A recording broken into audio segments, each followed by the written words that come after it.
네, 안녕하세요. 글로벌 공대입니다.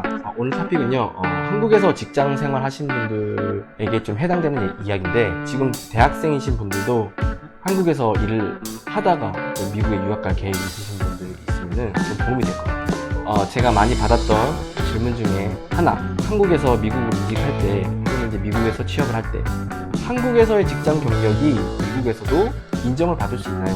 모든 것이 다 그렇지만 이것도 이제 케이스 바이 케이스인데, 좀 제너럴하게 제가 생각하기에는 조금 받기 힘들지 않나 이런 생각이 듭니다. 이거를 그럼 제가 이렇게 얘기를 할게요. 어느 정도 일맥상통하는 큰 카테고리가 있어요. 그리고 그 안에 세부 카테고리가 있고, 그리고 어느 정도 일맥상통한다는 거는 예를 들어서 제가 익숙한 전기로 예를 들어 볼게요. 전기 엔지니어인데 발전소에서 일했던 경력이 있으신 분들이 있고, 아니면 일반 건축물, 아니면 조선회사에서도 전기 엔지니어 필요하겠죠, 그죠? 선박 프로젝트, 반도체, 전자에서 삼성전자 다니셨다. 여러 개 많을 거 아니에요? 다 전기예요. 전기라는 카테고리 안에 있는데, 근데 같은 카테고리에서 미국으로 같은 카테고리 옮기는 경우, 전기라는 큰 카테고리 미국에서 이직을 하는 경우, 이게 첫 번째고요. 이것도 두 가지로 나눌 수 있어요. 세부 업무까지 동일한 경우, 또는 세부 업무는 좀 다른 경우, 이렇게 생각을 해볼 수가 있어요. 그리고 이제 세 번째로는 동떨어진 카테고리, 다른 업무를 하다가 미국으로 다른 업무, 이렇게 세 가지를 볼 수 있겠는데, 일단 이제 마지막 거 동떨어진 거는요, 이거는 미국 내에서도 경력이 인정이 안 돼요. 미국 내에서도 경력이 인정이 안 돼요. 어떤 거냐면은, 예를 들어서 어떤 회사에서 인사팀이 있었단 말이에요. 미국이 요즘에 핫한 게 컴퓨터 사이언스니까 CS를 석사를 해서 CS에 취직을 했어요. 근데 한국에서 좋은 대기업에 인사팀에서 근무를 했다 이거예요. 그럼 입사할 때 여기서 얘기를 하잖아요. 레주메에 HR이라고 적혀 있으면은 CS 경력으로 절대 들어가진 않아요. 이거는 사실 미국 내에서도 안 될 거예요. 미국 내에서도 힘들어요. 미국 사람들도 이런 거는 인정해주지 않습니다. 근데 이럴 수 있죠. 한국 경력이 전공도 그렇고 큰 카테고리는 이제 맞는데 세부적으로 업무가 달랐던 거 있잖아요. 이것도 저는 조금 힘들다고 봐요. 왜냐면 제가 한국에서 건설회사에 엔지니어 일을 했거든요. 일반 건축물. 근데 일반 건축물이면은 이제 건물에 인입이 된 이후에 일반 건축 전기이기 때문에 인입이 된 이후에 볼테지 레벨이 낮아요. 그래서 여기 집에서 쓰는 110V 가전 전기, 가전 볼티지, 220V 이런 거를 이제 배전반, 조그만 보드 배전반 이런 것들을 다루는 일을 했기 때문에요. 그 다음에 전기 시공 관련된 거. 그리고 사실상 이것도 그 내용을 엔지니어링적인 내용은 전혀 없었고 그냥 다 매니지먼트였죠. 왜냐면 큰 건설회사에서 일을 하기 때문에 거의 밑에 업체들 스케줄링하고 코디네이션하고 이게 다죠 사실. 그 업체들이 다 알아서 하는 거고 시공하는 거는 내가 하는 게 아니고. 그거 잘 몰라요 사실. 이걸 했는데 어쨌든 전기니까. 근데 미국에 와서 지금 이제 유틸리티 회사, 한국으로 치면 한국전력의 포지션에 있는 회사죠.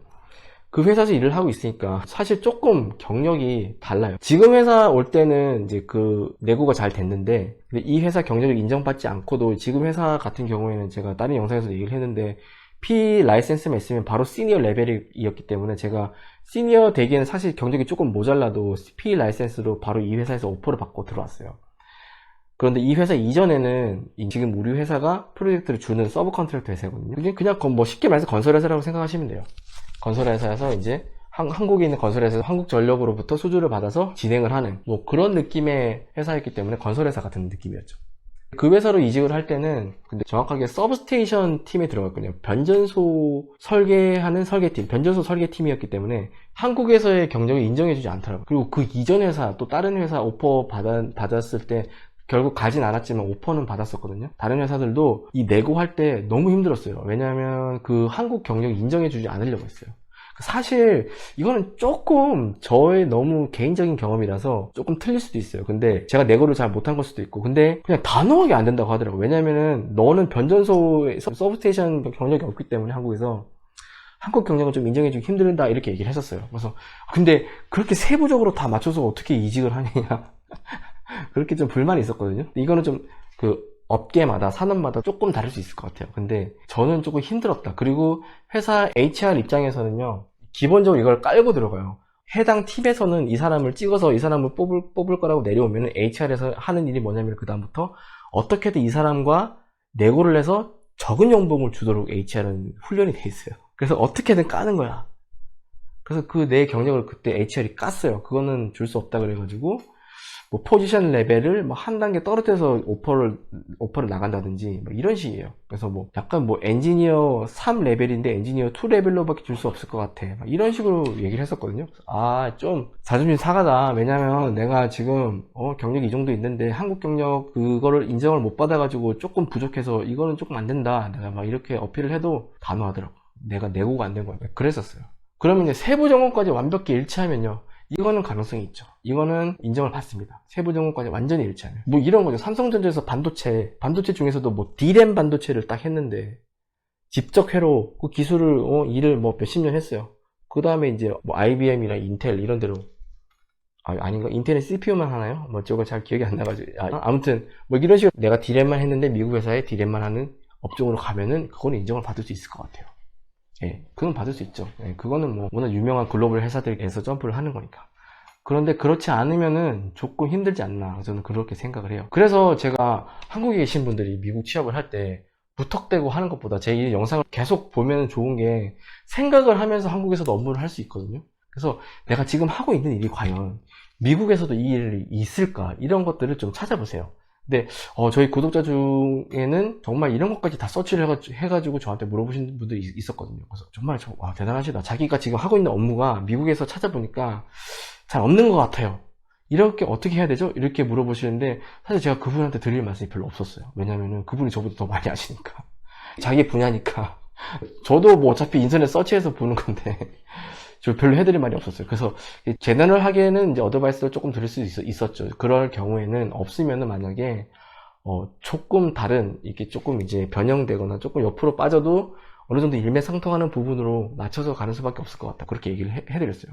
그리고 또 어떤 분들은 이런 고민이 있어요. 제가 지금 한국에서 경력이 이만큼 되는데 지금 이 일이 너무 하기 싫다는 거예요.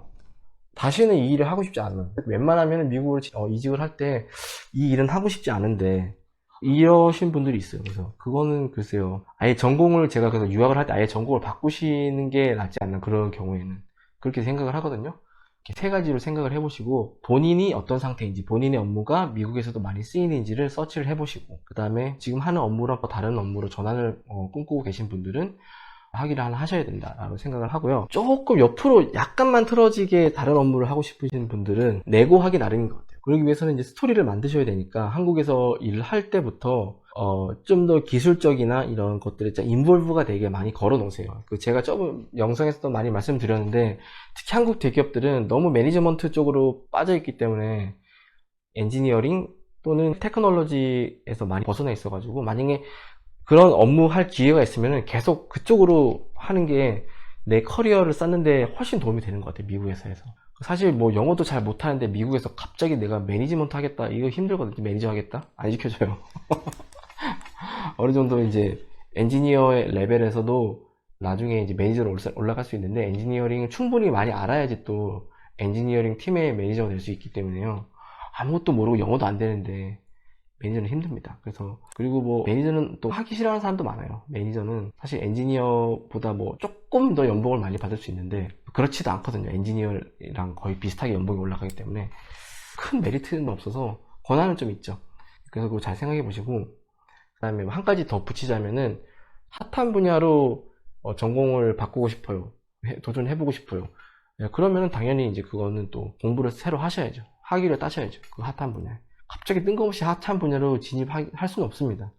문과 출신 분들이 조금 이제 옮기고 싶어 하시는 분들 많은데 그분들은 제가 생각할 때 미국에서 하기는 좀 필수가 아닌가라는 생각이 들고 그래서 오늘 여기까지 이렇게 정리를 해봤고요. 좀 짧은 영상 만들었는데 여러분들에게 도움이 됐으면 좋겠습니다. 감사합니다.